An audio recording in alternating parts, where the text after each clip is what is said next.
we will start a new subject today. So Karnaugh maps are a graphical tool to simplify our functions. So we will be using this Karnaugh maps to minimize our Boolean functions, and we will start with a simple two variable Karnaugh maps. So let's say I am given a truth table, and in this one I have minterm 0 here, minterm 1 here, minterm 2 here, and minterm 3 here. So if I draw the Karnaugh map for this function, I will have a 4-cell map where I have two variables x and y. So this is where x is 0, x is 1. This is where y is 0, y is 1. So I can write m0 here, m1 here, m2 here, and m3 here. So if I write the variables here where x is 0, y is 0. Here where x is 0, y is 1. In this cell m2, x is 1, y is 0, and m3, x is 1, y is 1. In a way, you can say this portion is where x is 0 and the last row is where x is 1.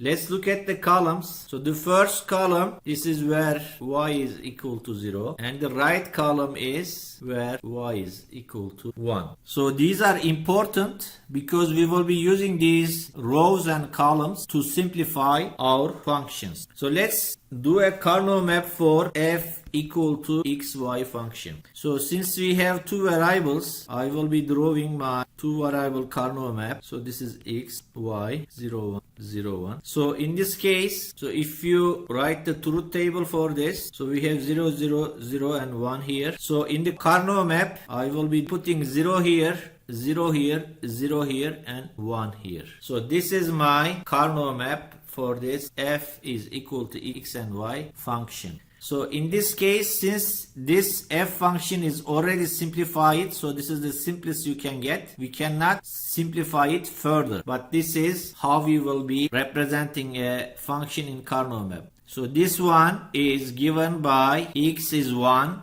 and y is 1. In this Karnaugh map, we can represent each cell using variables, right? So in this case, this cell is m0, right? I can represent this x0 and y0. So, and this cell is m1 where x is 0, so I can write x0 and y. For this m2 cell where x is 1 and y is 0, so I will have y0 here. And for m3 cell, this is where x is 1 and y is 1. So as you see, since we have only m3 is 1, so this is f is equal to x and y function. So now let's do a simple example where we can do a simplification using Karnaugh maps. So let's say I give you this function f is equal to x0 y or xy and xy0. So let's write this function in terms of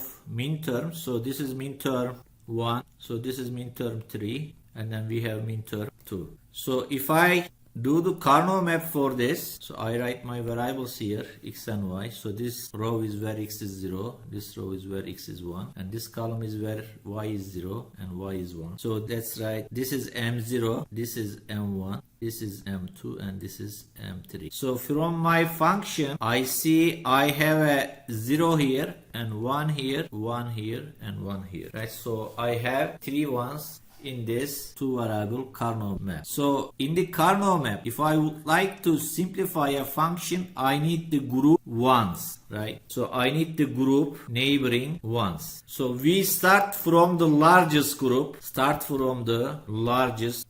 okay? So in this case, the largest group is 4, but I cannot make a group of 4. What I can do here is I can make a group of 2. So I can group these ones. So this is one group, it's a group of 2. Another group is here. And then we can write here and cover all the ones in the Karnaugh map. Okay. So now I covered all the ones in this Karnaugh map. So how can I represent the bottom row? So this group is, these two cells is represented by x, where x is 1. And this group is represented by y is 1. Right? So then I can write this f function is x or y. So this is the simplified function for this initial function. So we had three terms, but we simplify it to x or y.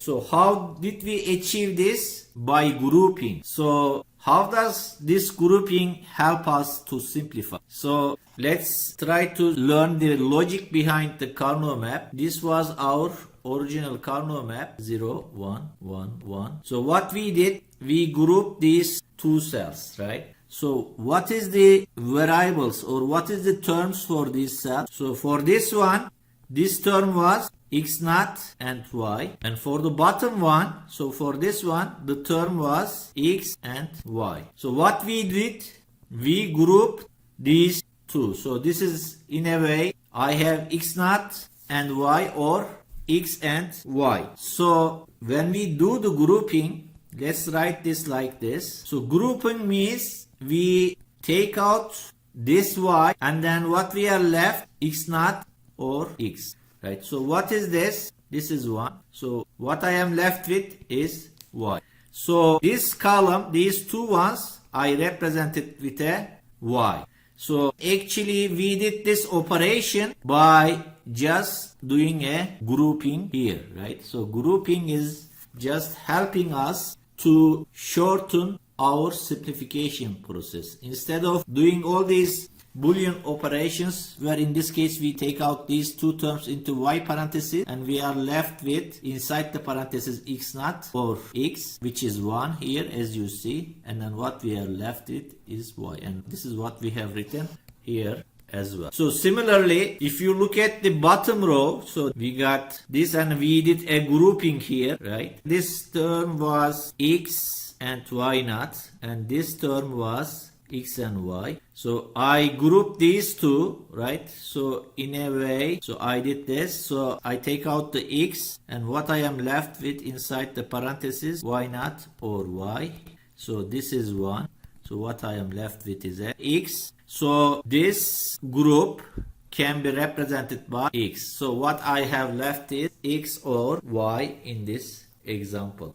Okay, let's do one more example, and as we do more examples, you will better understand how to use these Karnaugh maps. So in this example, f is given by x naught, y, or x and y. So this is a two variable Boolean function, and we need to draw our Karnaugh map. So here x, y, 0, 1, 0, 1, and we have a 1 here and another 1 here, and we have a 0 here and 0 here. So this cell is x naught, y, and this cell is x and y. So in order to simplify this function, we need to find out the largest group. In this case, the largest group we have is 2, and then these two cells is represented by y. So our simplified function is f is equal to y.